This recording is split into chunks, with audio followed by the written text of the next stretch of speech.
Bonjour Henri Stardignac. Bonjour. Vous êtes économiste à l'OFCE, vous êtes cofondateur des économistes atterrés et je vous reçois pour parler de l'ISF, l'impôt sur la fortune. Alors la question de sa suppression revient dans le débat public à l'occasion de ce début de campagne électorale qui ne dit pas forcément son nom.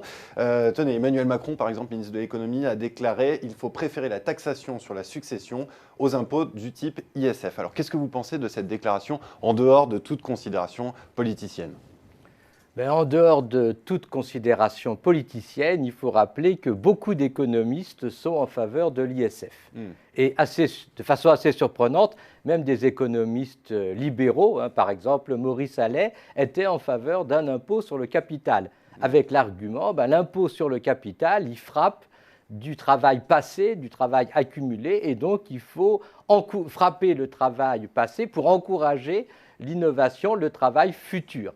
Et c'est particulièrement vrai pour l'ISF français, puisque la particularité de l'ISF français, c'est qu'il ne frappe pas les capitaux investis productivement. Donc l'entrepreneur n'est pas taxé à l'ISF pour ses capitaux professionnels. Donc l'ISF, c'est une incitation à utiliser son capital de façon productive et non pas dans le logement, par exemple. Et puis par ailleurs, le grand argument de Maurice Allais, c'est que ça incite les capitalistes à utiliser au mieux leur capital. Ça décourage les gens les plus riches d'avoir des résidences secondaires non productives ou d'avoir des placements financiers peu rémunérateurs.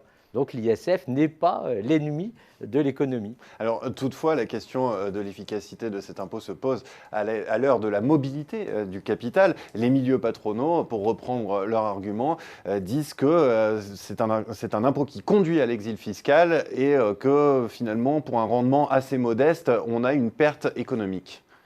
Qu'est-ce qu'ils font penser ? D'abord, il faut savoir que grosso modo, il y a en France actuellement 350 000 foyers assujettis à l'ISF, on a à peu près 700 départs par an, on a 100 rentrées, donc on a un taux de départ qui est quand même de 0,2%, qui est quand même extrêmement faible.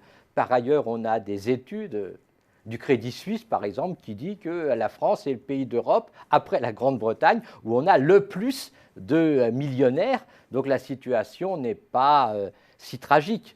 Ensuite, se pose évidemment une question grave, qui évidemment, avec la mondialisation, les plus riches, ils peuvent choisir où s'installer. Est-ce qu'on cède ?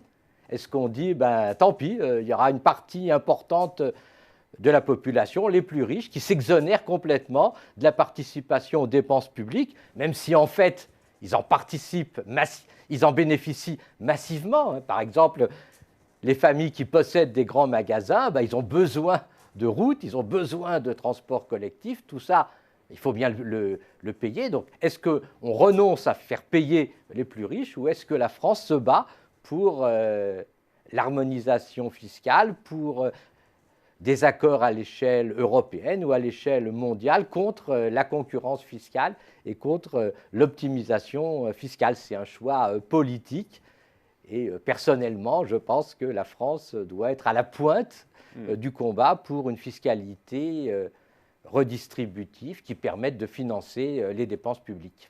Qu'est-ce qu'on pourrait améliorer dans la fiscalité du capital aujourd'hui ? La fiscalité du capital, il y a des trous, voilà. Et puis, sans doute, il y a certaines formes de capital qui sont peut-être trop taxées, mais il y a des trous. Il y a le fait que, mais là, c'est un grand... On ne peut pas aborder, c'est un grand tabou. On ne taxe pas les loyers fictifs, c'est-à-dire les loyers dont bénéficient en fait les gens qui sont propriétaires de leur logement. C'est un revenu qui n'est pas taxé. On ne taxe pas un grand nombre de plus-values non réalisées. Dans les familles les plus riches, on accumule ces plus-values non réalisées dans des sociétés ad hoc et puis on transmet aux héritiers sans avoir jamais payé la taxation des plus-values. On a le petit scandale généré par la loi Macron qui exonère, qui réduit fortement la fiscalité de distribution d'actions gratuites. il y a les privilèges de l'assurance vie et des PEA, donc on pourrait uniformiser un peu l'impôt, ce qui permettrait de réduire quelque peu ces taux. Aujourd'hui, on n'arrive pas à faire un distinguo clair entre impôt productif et rente pure. C'est ça le problème? Le problème, c'est que, oui, tout se joue en fait au niveau des revenus primaires. Hein. Ensuite, les impôts ne font que corriger. Le problème, c'est qu'au niveau des revenus primaires, il y a des revenus excessifs, ceux du secteur financier. Bon, il y a des revenus, on voit des gérants de fonds d'investissement qui gagnent des sommes fabuleuses dans des activités parasitaires et c'est très difficile de corriger par l'impôt. Il faudrait plutôt réorienter le système financier pour qu'effectivement il finance les activités productives, les innovations utiles, celles qui s'inscrivent dans la transition écologique, celles qui satisfont des besoins sociaux et qu'on ne favorise pas la spéculation financière. Et là encore, une partie de la réponse passe par l'Europe.